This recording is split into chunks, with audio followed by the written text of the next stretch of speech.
السلام علیکم ورحمۃ اللہ وبرکاتہ۔ الحمدللہ رب العالمین والصلاة والسلام علی سید الانبیاء والمرسلین وعلی آلہ وصحبہ اجمعین ومن تبعہم بإحسان الی یوم الدین، اما بعد۔ معزز ناظرین، اکثر یہ سوال آتا ہے کہ اللہ تبارک و تعالی نے جنت میں مردوں کے لیے تو حور کا تذکرہ قرآن میں کئی مقامات پر کیا ہے، لیکن عورتوں کو کیا ملے گا؟ کیا عورتوں کو بھی جنتی مرد ملیں گے؟ یا پھر عورتیں بہت ساری ایسی ہوتی ہیں جو دنیا میں شادی شدہ ہوتی ہیں، تو کیا ان کے شوہر ان کو جنت میں ملیں گے؟ یا جو کنواری مر گئی ہیں ان کا کیا ہوگا؟ جو طلاق شدہ ہو کر کے مری ہیں ان کا کیا ہوگا؟ اس طریقے کے بہت سارے سوالات ذہن میں پیدا ہوتے ہیں۔ تو آج ہماری جو گفتگو ہے وہ اسی ٹاپک پر ہوگی کہ جنت میں عورتوں کا کیا حال ہوگا۔ تو سب سے پہلی بات تو یہ یاد رکھیں ناظرین کہ اگر کسی عورت کے ذہن میں اس قسم کا سوال پیدا ہوتا ہے تو یہ سوال پیدا ہونا نیچرل ہے۔ جنت کے بارے میں جاننے کے لیے انسانی جو ذہن ہے، ایک مومن جو ہے وہ جاننے کے لیے بے چین رہتا ہے۔ صحابہ خود اللہ کے نبی صلی اللہ علیہ وسلم سے جنت کے بارے میں بہت سارے سوالات کرتے تھے۔ ترمذی کی 2526 نمبر کی صحیح روایت ہے، صحابہ نے اللہ کے رسول سے پوچھا، یا رسول اللہ الجنت ما بناؤہا، جنت کی عمارت کس چیز کی بنی ہوگی؟ اللہ کے نبی صلی اللہ علیہ وسلم نے آ کے وضاحت فرمائی، جنت کی عمارت اس چیز کی بنی ہوگی۔ تو صحابہ نے ایسے سوالات کیے ہیں۔ اس طریقے کے سوالات ذہن میں پیدا ہو سکتے ہیں، مگر ہمیں یہ یاد رکھنا چاہیے کہ صرف سوال نہیں کرنا ہے بلکہ تیاری بھی کرنا ہے۔ جنت تمناؤں سے نہیں ملے گی، جنت آرزوؤں سے نہیں ملے گی، جنت کے لیے عمل صالح کرنا، اللہ کو راضی کرنے والا عمل کرنا ضروری ہے۔ اللہ نے فرمایا سورہ زخرف کی آیت نمبر 72 کے اندر، وَتِلْكَ الْجَنَّةُ الَّتِي أُورِثْتُمُوهَا بِمَا كُنْتُمْ تَعْمَلُونَ، یہ جنت جو تم کو ملی ہے اے جنتیوں، یہ تمہارے نیک عمل کے وجہ سے تم کو ملی ہے۔ لہٰذا اگر دل میں جنت میں جانے کا شوق ہے تو ساتھ میں ہمیں نیک عمل بھی کرنا چاہیے۔ یہاں ایک بات یہ بھی نوٹ کر لیں کہ جنت جیسے عورت مردوں کے لیے ہے ویسے عورتوں کے لیے بھی۔ ایسا نہیں ہے کہ نیک عمل مرد کرے اس کو جنت ملے گی، عورت کو نہیں ملے گی۔ اللہ نے جینڈر کی بنیاد پر، یعنی جنس کی بنیاد پر مرد اور عورت کے درمیان جنتی ہونے میں کوئی تفریق نہیں کی۔ اللہ نے فرمایا سورہ نساء کی آیت نمبر 124 نمبر کی آیت میں، وَمَن يَعْمَلْ مِنَ الصَّالِحَاتِ مِن ذَكَرٍ أَوْ أُنثَىٰ وَهُوَ مُؤْمِنٌ فَأُولَٰئِكَ يَدْخُلُونَ الْجَنَّةَ وَلَا يُظْلَمُونَ نَقِيرًا، جو بھی مرد یا عورت نیک عمل کرے گا ایمان کے ساتھ وہ جنت میں جائے گا، اور اس کے ساتھ ذرہ برابر، ولا یظلمون نقیرا، اس کے ساتھ کھجور کی گٹھلی اور اس گٹھلی کے اوپر جو باریک سی جھلی ہوتی اس کے برابر بھی اس کے ساتھ کوئی ظلم نہیں کیا جائے گا۔ لیکن یہاں ایک بات یہ بھی یاد رکھیں کہ عورت کو جو ہے بہت زیادہ پریشان نہیں ہونا چاہیے اس کو جنت میں کیا ملے گا۔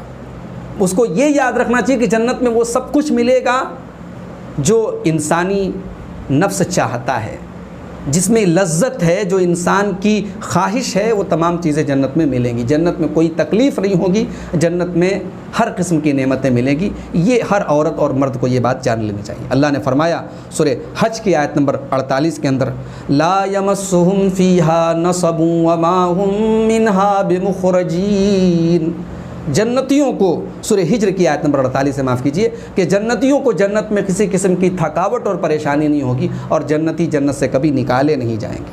سورہ زخرف کی آیت نمبر 7 میں اللہ نے فرمایا، وَفِيهَا مَا تَشْتَهِيهِ الْأَنفُسُ وَتَلَذُّ الْأَعْيُنُ وَأَنْتُمْ فِيهَا خَالِدُونَ، جنتیوں کو جنت کے اندر وہ تمام چیزیں ملیں گی جن کے اندر آنکھوں کی ٹھنڈک ہوگی اور جس کے اندر نفس کو لذت ملے گی، اور جنتی ہمیشہ جنت کے اندر رہیں گے۔ اب ایک سوال پیدا ہوتا ہے کہ جنتیوں کو، مردوں کو، جنتی جو مرد ہوں گے ان کو تو حور ملے گی، اور حور کا تذکرہ قرآن میں کئی مقامات پر کیا ہے، مگر عورت کو کیا ملے گا اس کی وضاحت قرآن میں کیوں نہیں ہے؟ تو اس کا ایک جواب تو وہی ہے جو اللہ تعالیٰ نے خود اپنے بارے میں کہا سورہ انبیاء کی آیت نمبر 23 کے اندر کہ لا یسأل عما یفعل وہم یسألون، اللہ تبارک و تعالیٰ جو کرتا ہے اس سے پوچھا نہیں جاتا ہے، اس کو کسی کے سامنے جواب دہ نہیں ہونا ہے، بندوں کو جواب دہ ہونا ہے اللہ کی بارگاہ میں۔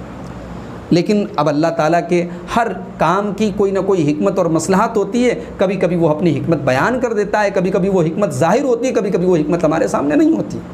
جہاں تک عورتوں کے لیے جنت میں جو ان کو مرد ملے گا اس کا تذکرہ اگر قرآن میں نہیں کیا گیا ہے تو اس کی ایک وجہ یہ یاد رکھیے کہ عورت جو ہوتی ہے وہ فطری طور پر حیا والی ہوتی ہے۔ مرد کے اندر جس ٹائپ کی عورت کی شہوت اور خواہش ہے اس ٹائپ کی عورت کے اندر مرد کی خواہش نہیں ہے۔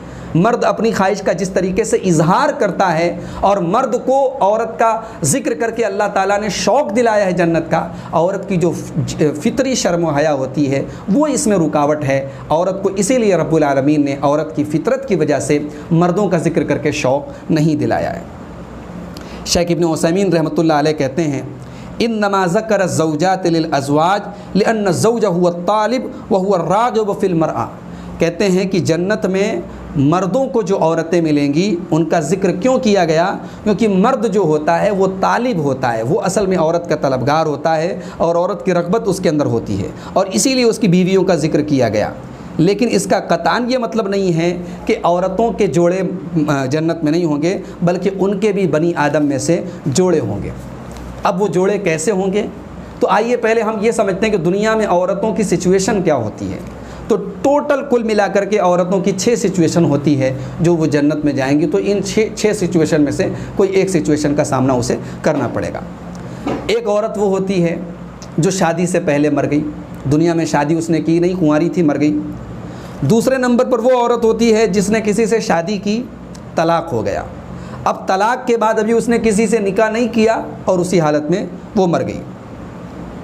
تیسری سچویشن یہ ہوتی ہے کہ عورت نے کسی سے شادی کی اور وہ جو شوہر تھا اس کا دنیا میں وہ جنت میں نہیں جا سکا۔ عورت تو جنتی ہے، شوہر جنتی نہیں، اللہ نہ کرے ایسی سچویشن ہے، لیکن ایسی سچویشن بھی بن سکتی ہے کہ عورت تو جنتی ہے لیکن شوہر جنتی نہیں ہے۔ چوتھی سچویشن یہ ہے کہ عورت نے کسی سے شادی کی، کسی مرد کے نکاح میں تھی اور مرد کے پہلے وہ عورت دنیا سے انتقال کر گئی، اسی کے نکاح میں تھی اور دنیا سے چلی گئی۔ پانچویں سچویشن یہ ہے کہ عورت کا شوہر مر گیا، عورت بیوہ ہو گئی اور پھر اس کے بعد اس نے کوئی دوسرا نکاح نہیں کیا، اسی مرد کی جس سے اس نے نکاح کیا تھا اور وہ شوہر مر گیا تھا اسی کی بیوگی کی حالت میں وہ بیوہ تھی اور اسی حالت میں بیوی کا انتقال ہو گیا۔ اور چھٹی سچویشن یہ ہے کہ شوہر مر گیا اور اس نے کسی اور سے عورت نے نکاح کیا۔ تو یہ ٹوٹل 6 سچویشن ہیں۔ اب ان 6 حالات میں عورت کا حال جنت میں کیا ہوگا، آئیے اس پر ہم تھوڑی سی روشنی ڈالتے ہیں۔ اگر کوئی عورت شادی سے پہلے مر گئی تو اللہ تعالیٰ دنیاوی جو جنتی مرد ہوں گے ان میں سے کسی مرد سے اس عورت کا نکاح جنت کے اندر کرائیں گے۔ وہ عورت جنت میں اکیلی نہیں رہے گی، اس لیے کہ اللہ کے نبی صلی اللہ علیہ وسلم فرماتے ہیں، صحیح مسلم کی 2834 2834 نمبر کی صحیح روایت ہے، آپ نے فرمایا ما فی الجنت اعزب، جنت کے اندر کوئی کنوارا نہیں ہوگا، کوئی سنگل نہیں ہوگا۔ تو جو عورت دنیا میں کنواری مری ہے، بغیر شوہر کے مری ہے، اس کو جنت میں اللہ تعالیٰ بنی آدم میں سے، انسانوں میں سے کسی مرد کے ساتھ اس کا نکاح کرائیں گے۔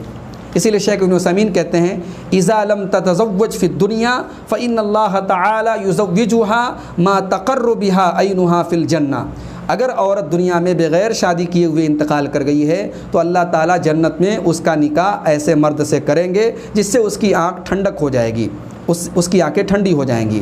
اس لیے کہ جنت میں جو نعمتیں ہوں گی وہ صرف مردوں کے لیے نہیں ہیں بلکہ عورتوں کے لیے بھی ہیں، اور انہی نعمتوں میں سے جوڑے کی نعمت بھی ہے، جب مردوں کو ان کا جوڑا ملے گا تو عورت کو بھی اس کا جوڑا ملے گا۔ اسی طریقے سے جو عورت مطلقہ ہو کر کے مری ہے، شوہر نے طلاق دے دیا اور اب اگلا نکاح ہونے کے پہلے وہ انتقال کر گئی، تو اس کو بھی اللہ تعالیٰ اہل دنیا میں سے، دنیا کے انسانوں میں سے جو جنت میں جائیں گے ان میں سے عورت کے پسندیدہ مرد سے اس کا نکاح اللہ تعالیٰ کرا دیں گے۔ اسی طریقے سے یہ بات یاد رکھے کہ اگر بیوی جو ہے شادی کے بعد مری ہے اور کسی شوہر کے ساتھ وہ نکاح میں تھی اور شوہر مر گیا اور پھر اس کے بعد اس عورت نے کوئی دوسرا نکاح نہیں کیا، تو جس کے ساتھ نکاح میں وہ دنیا میں تھی اسی شوہر کے ساتھ وہ آخرت میں بھی ہوگی، جنت میں بھی ہوگی۔ لیکن ہاں، اگر عورت نے اپنے شوہر کے مرنے کے بعد کسی اور سے نکاح کر لیا یا کسی شوہر نے طلاق دے دیا، اس نے کسی دوسرے سے نکاح کر لیا، تو جس سے لاسٹ میں جس کے نکاح میں تھی عورت، اپنی موت کے ٹائم جس کے نکاح میں بیوی تھی اسی کے ساتھ وہ جنت میں ہوگی۔ اس لیے کہ اللہ کے نبی صلی اللہ علیہ وسلم فرماتے ہیں ایما امرأۃ توفی عنہا زوجہا جس عورت کا شوہر انتقال کر جائے فتزوجت بعدہ، اور اس کے انتقال کے بعد عورت کسی اور سے نکاح کر لے، فہی لآخر ازواجہا، تو وہ جنت میں اپنے آخری شوہر کے ساتھ رہے گی۔ یہ حدیث صحیح ہے، اس کو علامہ البانی رحمۃ اللہ علیہ نے الصحیحہ کے اندر 1281 نمبر کے تحت اس کو صحیح قرار دیا ہے۔ اور یہی وجہ ہے کہ اللہ کے پیارے نبی صلی اللہ علیہ وسلم کی جو ازواج مطہرات ہیں، جو آپ کی بیویاں ہیں، جو ہم سب کی مائیں ہیں، ان کو اللہ تعالیٰ کی طرف سے یہ حکم دیا گیا کہ وہ نبی کے بعد کوئی دوسرا نکاح نہیں کر سکتی۔ کیوں؟ کیونکہ وہ تمام ازواج دنیا میں بھی اللہ کے نبی کی بیویاں ہیں اور آخرت میں بھی اللہ کے نبی کی بیویاں ہیں، اس لیے ان کو دوسرا نکاح کرنے کی، نبی کے انتقال کے بعد، نبی کی وفات کے بعد ان کو نکاح کرنے کی پرمیشن نہیں دی گئی۔ یہاں ایک ڈاؤٹ پیدا ہوتا ہے کہ جب عورت شوہر کے ساتھ ہی جنت میں رہے گی، جس شوہر کے نکاح میں تھی اسی شوہر کے ساتھ جنت میں وہ رہے گی، تو ہم جب جنازہ کی نماز پڑھتے ہیں تو ہم جنازے کی نماز میں جو دعا پڑھتے ہیں اس میں ایک لفظ یہ بھی استعمال کرتے ہیں، وَأَبْدِلْهَا زَوْجًا خَيْرًا مِّن زَوْجِهَا، اے اللہ اس عورت کو اس کے شوہر سے بہتر شوہر دے دے۔ تو بہتر تو پھر ملے گا ہی نہیں، جو دنیا میں تھا وہی ملے گا۔ تو یہاں یہ بات یاد رکھیں کہ اگر وہ عورت کسی کے نکاح میں تھی تو مطلب یہ ہوا کہ شوہر تو وہی رہے گا، لیکن صفات کے اعتبار سے اس سے بہتر ہو جائے گا۔ وہ ظاہر ہے کہ دنیا میں مردوں کے اندر بہت ساری کمزوریاں ہوتی ہیں، اخلاقی اعتبار سے، جسمانی اعتبار سے، وہ ساری کمزوریاں اللہ تعالیٰ جنت میں دور کر دے گا۔ جنت میں سارے کے سارے مرد اور سارے کے ساری عورتیں جو ہوں گی وہ خوبصورت ہوں گے، ہر اعتبار سے کمپلیٹ ہوں گے اور ایک دوسرے کا حق مکمل طریقے سے ادا کریں گے۔ لیکن یہاں ایک بات یہ یاد رکھیں کہ دنیا میں جتنی عورتیں ہیں ان کے نکاح میں، ایک عورت کے نکاح میں ایک ہی شوہر آئے گا۔ جیسے دنیا میں ایک عورت ایک سے زیادہ نکاح نہیں کر سکتی، عورت کی جو اپنی ایک مخصوص فطرت ہے، جو نیچر ہے اس کا تقاضا ہے کہ ایک عورت ایک سے زیادہ شادی نہ کرے، وہی حال جنت میں بھی ہوگا، ایک ہی شوہر اس کا ہوگا۔ ایک مرد کی تو کئی بیویاں ہوں گی، ایک مرد کے لیے تو کئی حوریں ہوں گی، مگر ایک عورت کے لیے ایک ہی شوہر ہوگا، ایک سے زیادہ شوہر نہیں ہوگا۔ تو یہ چند اہم باتیں تھیں جنت میں عورتوں کے تعلق سے۔ اگر اس تعلق سے ابھی بھی آپ کا کوئی سوال ہو تو مجھے آپ کمنٹ باکس میں یا الگ سے سوال کر سکتے ہیں۔ اللہ سے دعا ہے رب العالمین ہم تمام لوگوں کو جنت میں داخل فرمائے، رب العالمین ہمارے گناہوں کو معاف فرمائے، ہم سے ہماری جو خطائیں ہو جائیں رب العالمین ان سے درگزر کر کے اپنی جنت میں ہم سب کو مقام عطا فرمائے، آمین۔ وآخر دعوانا ان الحمد للہ رب العالمین، والسلام علیکم ورحمۃ اللہ وبرکاتہ۔